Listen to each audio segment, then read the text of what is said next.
شروع اللہ کے نام سے جو بڑا مہربان اور نہایت رحم کرنے والا ہے۔ عورت سانپ سے زیادہ خطرناک ہوتی ہے۔ دوستو، اس ویڈیو میں آگے بڑھنے سے پہلے اگر آپ لوگوں نے ابھی تک ہمارے یوٹیوب چینل عورت ہب کو سبسکرائب نہیں کیا تو اس چینل کو سبسکرائب کر لیں اور ساتھ ہی لگے بیل آئیکن کو بھی پریس کر دیں تاکہ تواتر کے ساتھ ہماری ویڈیوز آپ تک پہنچتی رہیں۔ دوستو، یونانی کہتے ہیں کہ عورت سانپ سے زیادہ خطرناک ہے۔ سقراط کا کہنا تھا کہ عورت سے زیادہ اور کوئی چیز دنیا میں فتنہ و فساد کی نہیں۔ بونا ویٹوکر کا قول ہے کہ عورت اس بچھو کی مانند ہے جو ڈنگ مارنے پر تلا رہتا ہے۔ قول ہے کہ عورت شر کی بیٹی ہے اور امن و سلامتی کی دشمن ہے۔ رومن کیتھولک فرقہ کی تعلیمات کی روا سے عورت کلام مقدس کو چھو نہیں سکتی اور عورت کو گرجا گھر میں داخل ہونے کی اجازت نہیں۔ عیسائیوں کی سب سے بڑی حکومت رومتا الکبریٰ میں عورتوں حالت لونڈی سے بدتر تھی۔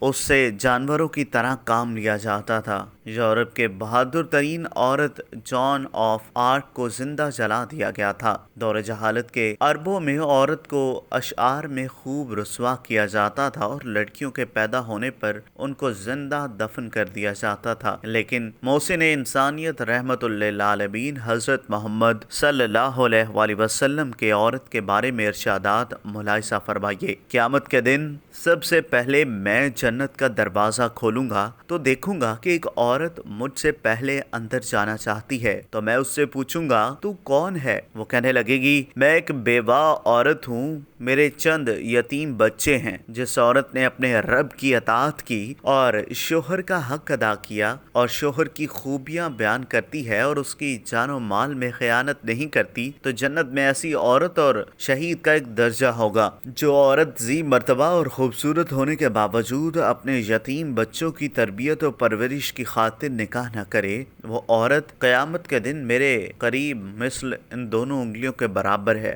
جس عورت نے نکاح کیا، فرائض ادا کیے اور گناہوں سے پرہیز کیا، اس کو نفلی عبادات کا ثواب خدمت شوہر، پرورش اولاد اور امور خانہ داری سے ملے گا۔ جب عورت حاملہ ہوتی ہے تو اس سے اللہ تعالیٰ کے راستے میں روزہ رکھ کر جہاد کرنے اور رات کو عبادت کرنے والی کے برابر ثواب ملتا ہے۔ دوستو، اگر آپ کو یہ ویڈیو پسند آئی ہو تو اس ویڈیو کو لائک کریں، کمنٹ کریں اور ہاں، جاتے جاتے ہمارے یوٹیوب چینل عورت ہب کو سبسکرائب کرنا مت بھولیے گا۔